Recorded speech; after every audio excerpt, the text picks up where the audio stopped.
sonho que eu carrego desde 8 anos de idade. Eu moro numa cidade do tempo de delegacia, estava perto da delegacia e eu cresci não concordando com aquelas coisas. Sabe? Então, eu reclamava para meu pai e ele me fazia calar e ficar quieta, porque quem podia abrir a boca naquele tempo? Sabe? E eu já sabia que ali eu estava exercendo o direito, mas eu não sabia o que era o direito. Então, aí a pedagogia e o concurso veio em primeiro lugar e eu peguei e aproveitei a situação. Aí agora que eu estou saindo, eu venho realizar o meu sonho. O caminho mais natural da mulher, né? Era a oportunidade que você tinha, né?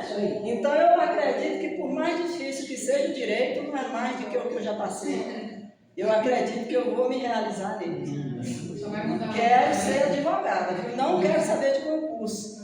Estudo numa sala de aula que a maioria dos meus colegas estão ali para fazer concurso. Eu de concurso eu não quero mais nem ver. Eu quero ser advogada. Eu quero advogar.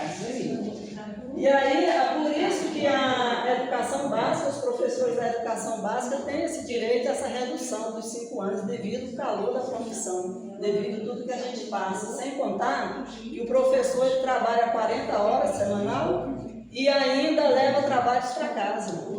Cansei de queimar feriados, de queimar final de semana, corrigindo provas, corrigindo trabalhos, preparando, fazendo planejamento para na segunda-feira já estar pronta. Então, é mais do que justo essa conquista, né, na redução de 5 anos.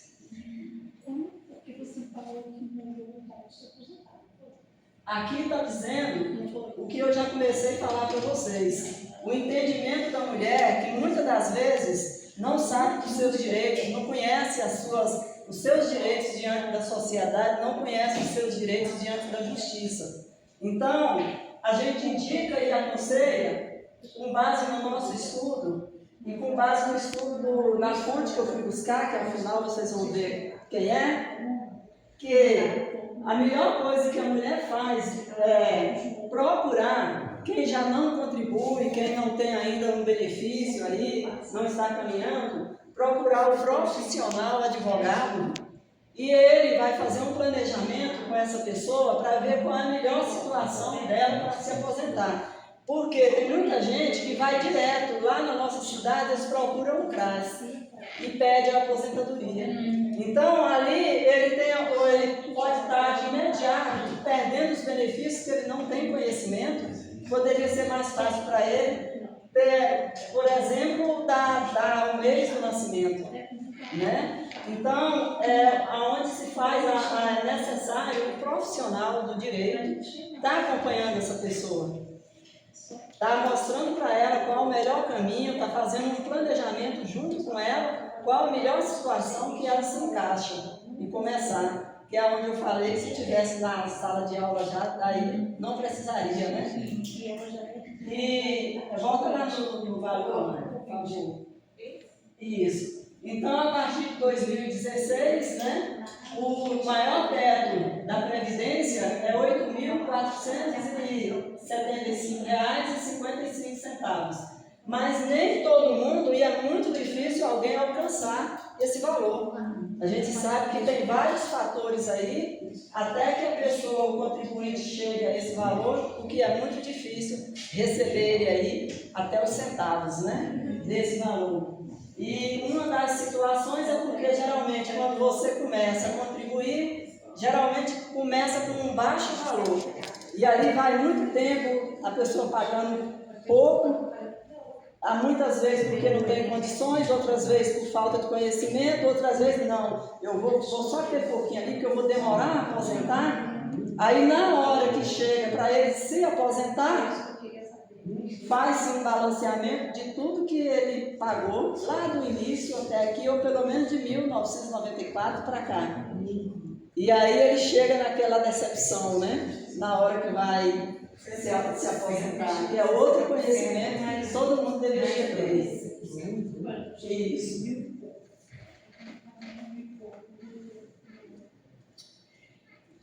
Uma boa notícia também é que muitas das vezes você vai conversar com pessoas e aí você vai ver se elas já se aposentaram ou não, como que está o benefício, eu trabalho também por fora como advogado da Previdência.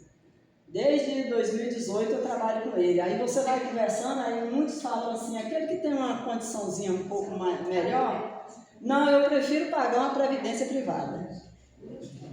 Aí a gente aconselha que volte para o INSS, que a nossa previdência pode ter os defeitos que tiver, pode ser a menor quantia que a gente vai receber, mas é um ganho que, sendo contribuído, ele é garantido até a sua morte e pós-morte para os seus descendentes, para os seus herdeiros, enquanto que a privada não traz tanta garantia. Nós, por exemplo, nós somos funcionárias públicas e nós tivemos um bom tempo pelo INSS, depois abriu-se a nossa previdência privada.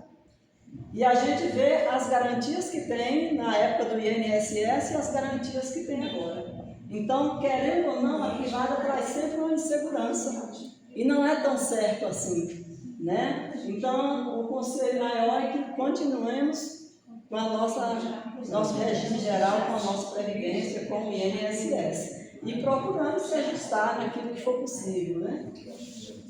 A contribuição a partir dos 16 anos de idade, quando nós temos a permissão para votar, que deveria ser o correto, que ia facilitar a vida da maioria das pessoas, um futuro mais tranquilo, é aquele que eu acabei de falar para vocês, né? Então,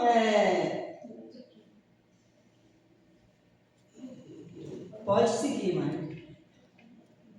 Já terminou aí? Aí, falando aquela hora, doutora, da violência doméstica, os direitos da mulher, a mulher que contribui, ela já tem o seu direito garantido e tem até o direito de se afastar por 6 meses, né? Até ela melhorar a sua situação, se restabelecer psicologicamente também. E muitas das vezes no corpo, no físico, né? E a mulher que não contribui, está sendo discutido, está sendo analisado no STF a possibilidade de ela passar a pertencer àquele LOAS, BPC. Mas não tem nada consolidado ainda, mas tem a discussão sobre isso. Que essa pessoa ela fica totalmente desamparada na situação que acontece com ela, né?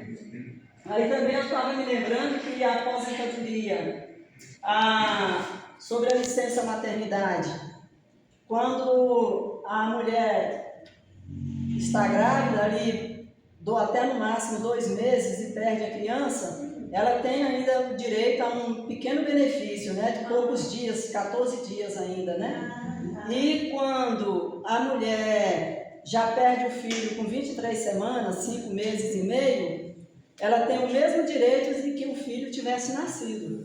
Tem situações que a mulher, ela tem que fazer o parto como fosse um parto normal para tirar o filho já morto. Então, é mais do que justo o direito dela ser equivaler ao mesmo dia do nascimento, né? Sabendo que a licença que ela vai tirar por esses meses vai ser para ela se restabelecer a saúde dela sem o filho do lado. Mas é um grande avanço também. Né? Me tira uma dúvida, você falou sobre a aposentadoria, correto? Correto. Tá, mas tipo assim, a pessoa já não conseguiu aposentar.